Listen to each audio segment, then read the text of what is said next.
Chers camarades, membres du groupe Parlement debout, je commence par présenter d'abord mes condoléances na ba famille oyo nyonso bakufi na Katanga, précisément na Malemba Nkulu. Je condamne cet acte barbare oyo ezangi place na kati ya Congo. Acte barbare ya komona les enfants d'un même père, même mère, bana ilunga mbidi, bazali ko manipuler bango po bamiboma bango na bango. Nazali ko condamner yango. Mes condoléances on a kopesa na place oyo. Na pesi pe na communauté ya Bayaka. Na bateke. Oyo pe ba manipulaki bango par la même main noire. Bakufa sans que tomona esika procureur général de la République a lancé une information judiciaire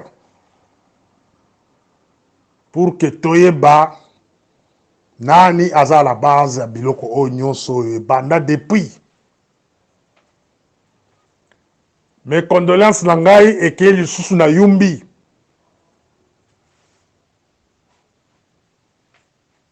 Na bato oyo nyonso bakofa na yumbi. Malgré ba auteur ya ba acte wana ya yumbi, lelo bango nde bakopesa loi na kati ya ville de Kinshasa. Topesi mes condoléances na 15 millions de Congolais tués na Est à Congo. Depuis 1996 jusqu'à aujourd'hui. Topesi mes condoléances na ba oyo nyonso bakufi na province orientale. Maintenant, avant de continuer na koloba, na kosenga démission ya bato na kotanga awa. Ceux qui bato na ba démissionné te, cela veut dire camarade Félix oza lingomba na bato wana. Ko espérer soutien na biso te pa na yo. Ceux qui totale na ba magistrats ya mboka wana. Le plus grand nombre de magistrats, ce sont les Kassaïens. Le plus grand nombre, il y a bateau ba composé ba association des droits de l'homme, ce sont des Kassaïens. Ceux qui ont tali, grand nombre, il y a ba avocats dans mboka wana, ce sont les Kassaïens. Suivi na bande kwa Bandundu.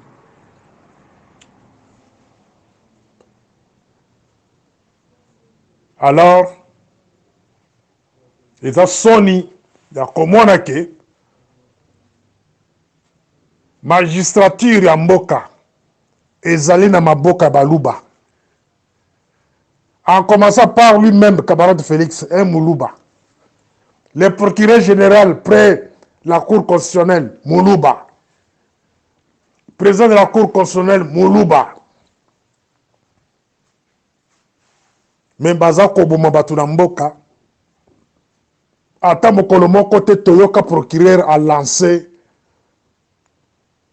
à Salo Tobengi ouverture d'une information judiciaire. Toyoka yangote. Ça montre que non, ils sont tous dans un système. Avant le système wana, na sengi démission. Il y a procureur général.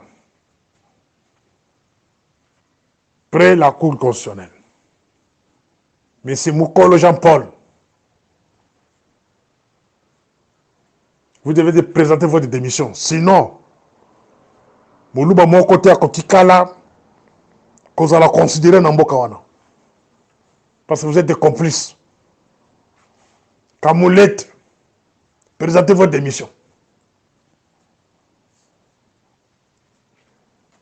L'appareil, il y a sécurité. Mais c'est le sadisme. Vous avez montré votre limite. L'incompétence notoire. Vous devez présenter votre démission. Non seulement Yomoko, Nabadjo, Nyos. Tous, vous êtes de la même province du Bas-Congo. Comment on peut juger ce qui se passe maintenant en Bokawana? Vous devez présenter vos démissions. Bino Nyos. Présentez vos démissions. Pour les compétences.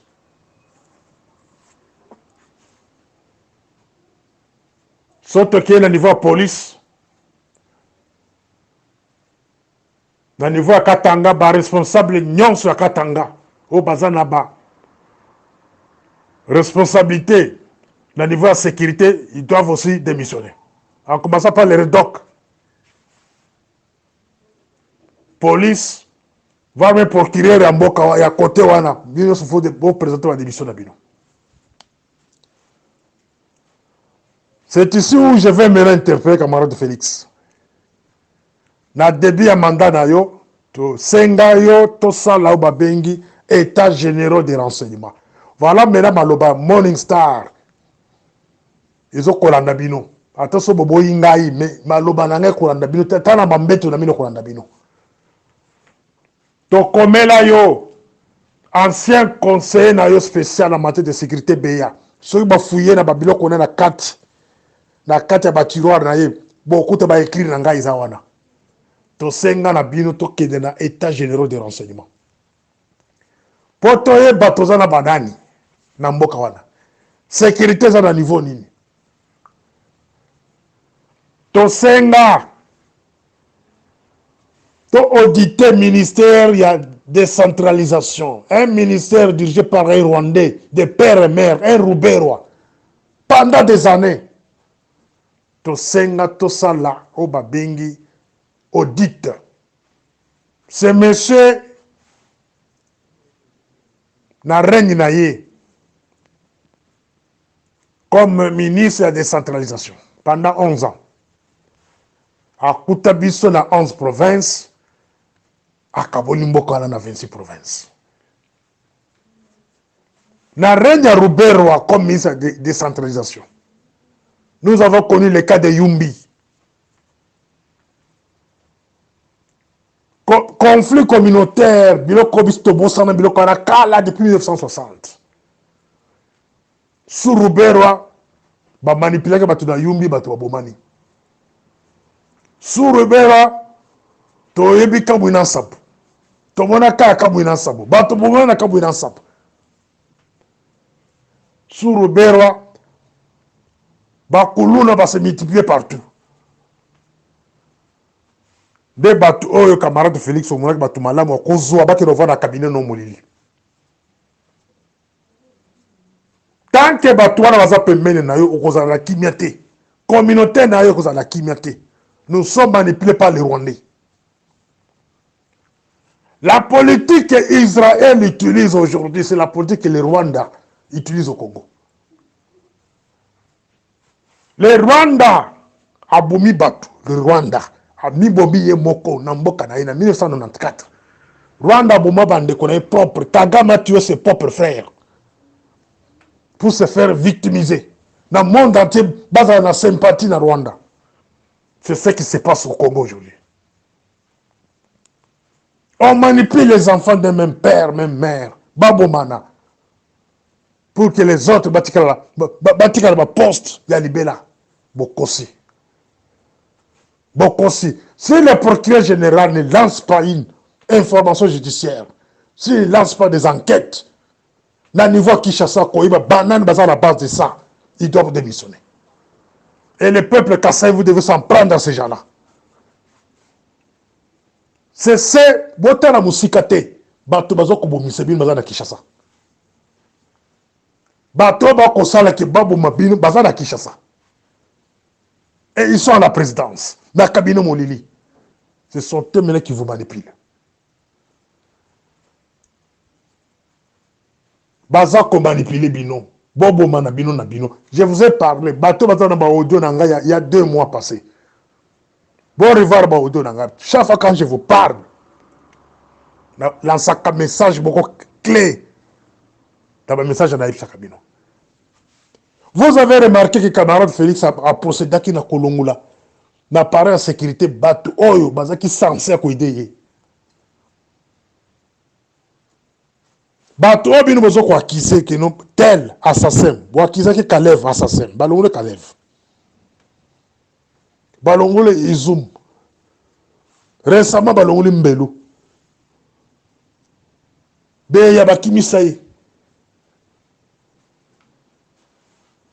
Alors, c'est pour vous montrer que bato o bazala cabinet molili so ba moni que parmi bato na tangi awa bazana muru ya pays na bango balingi kosala la mboka na bango.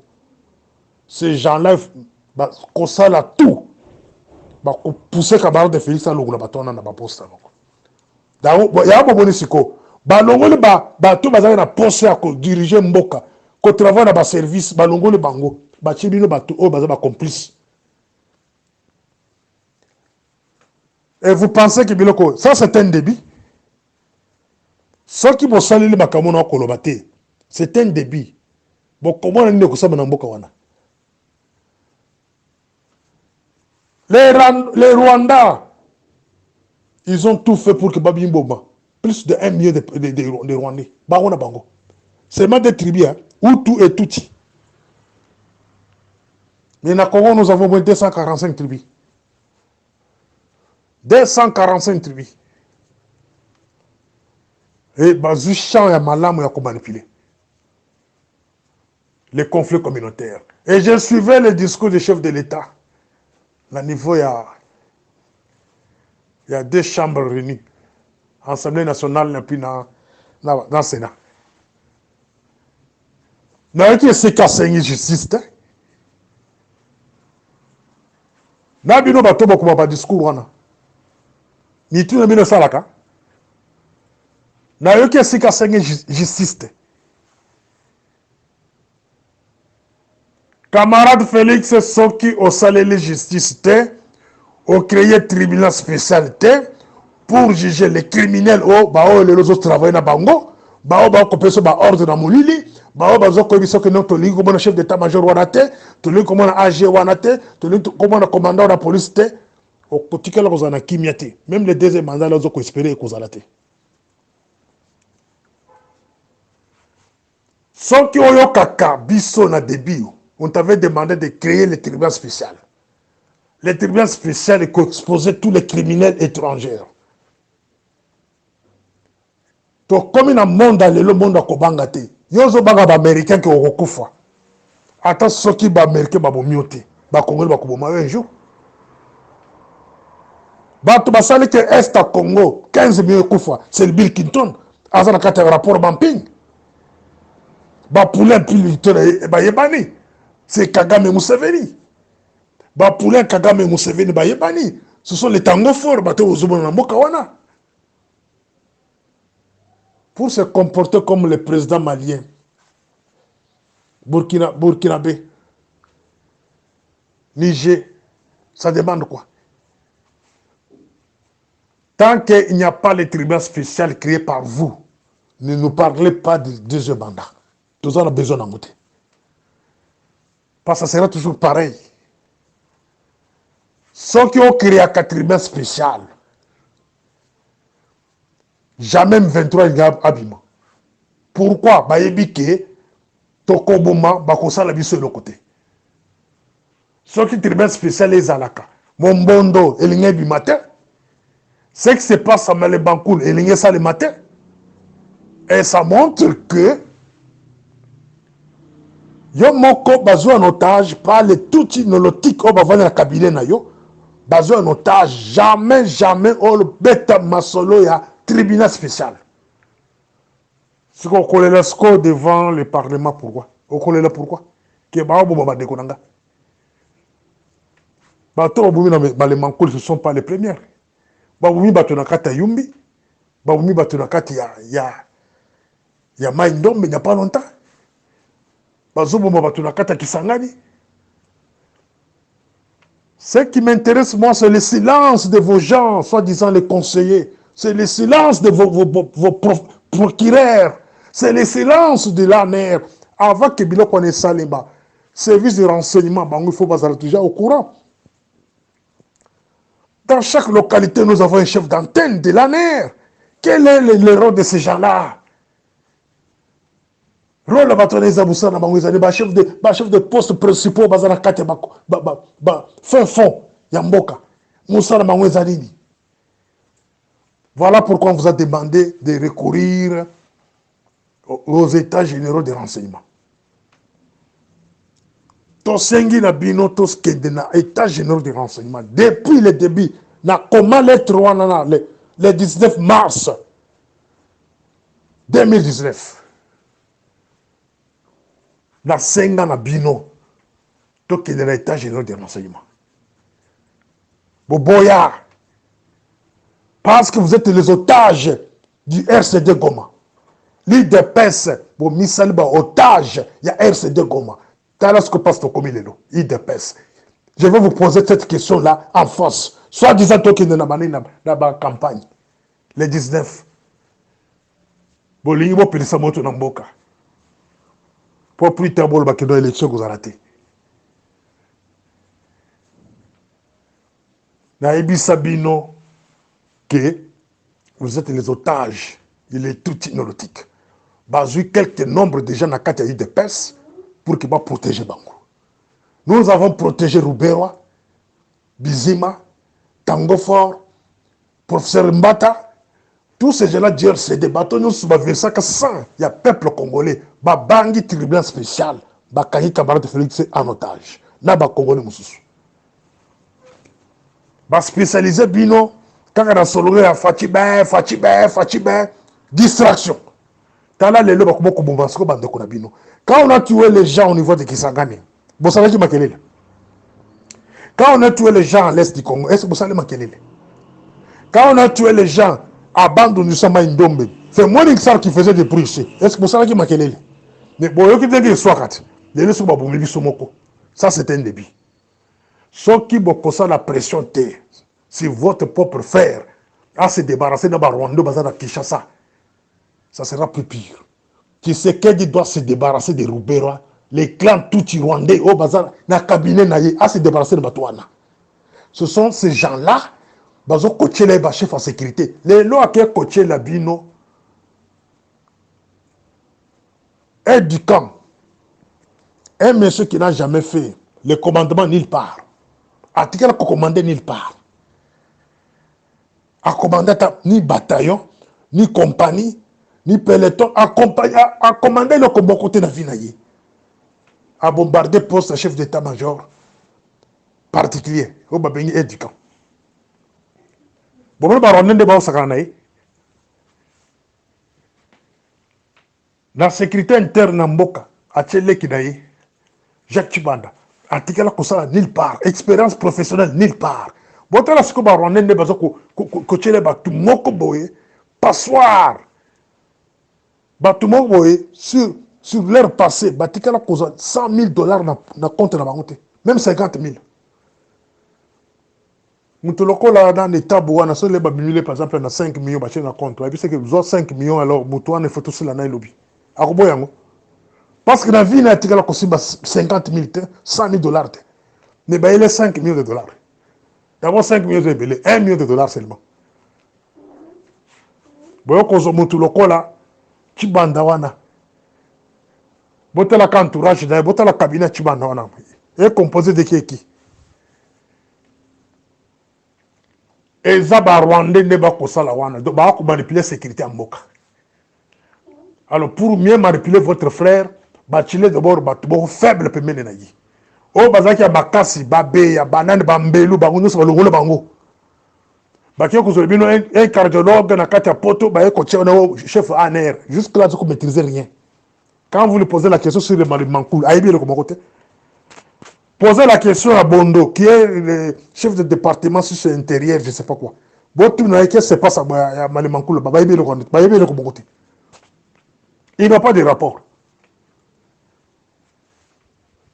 Vous avez laissé Rouberoa pendant 11 ans comme ministre de décentralisation. Rouberoa a placé ses agents dans le coin du pays.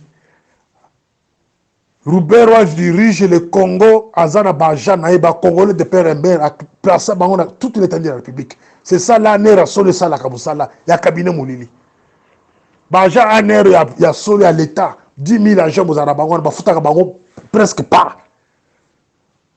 Les rapports qui sont lus par Roubero Bizima, ils ont un rapport à bateau Roubero Tchaka quand il fut ministre de décentralisation sur l'étendue de la République.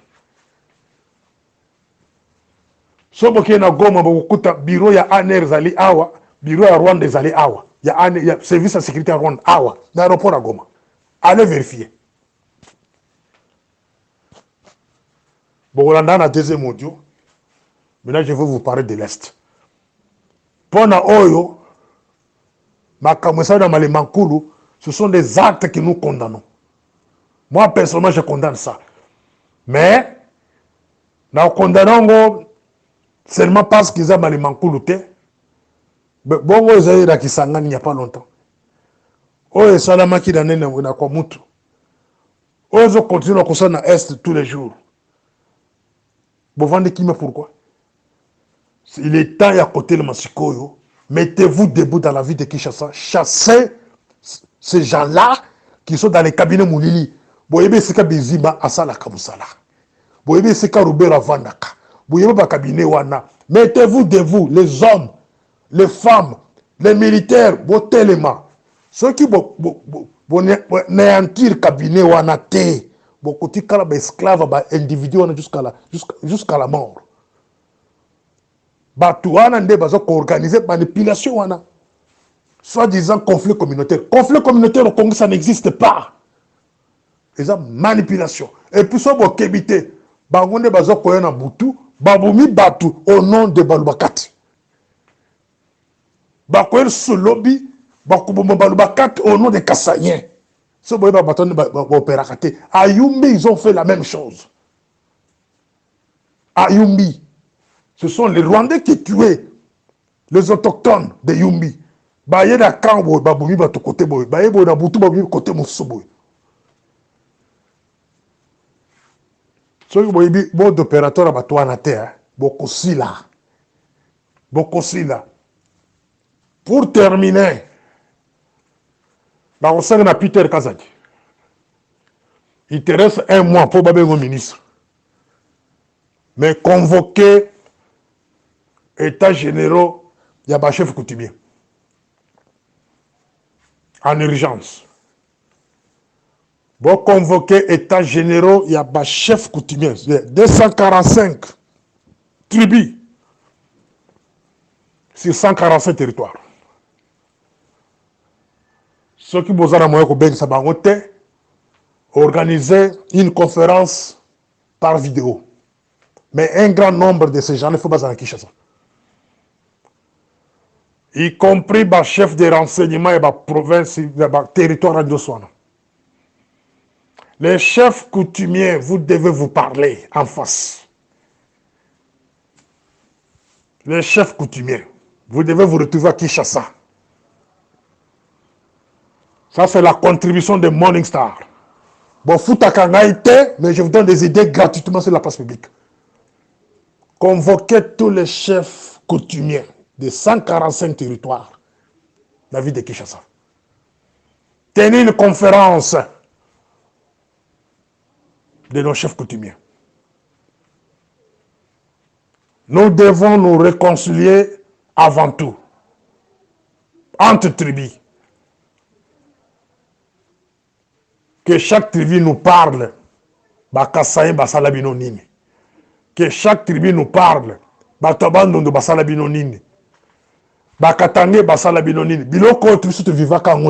Pourquoi ayez les lots? Nous devons nous retrouver autour d'une table des tribus. Je ne dis pas des politiciens. Boyaté.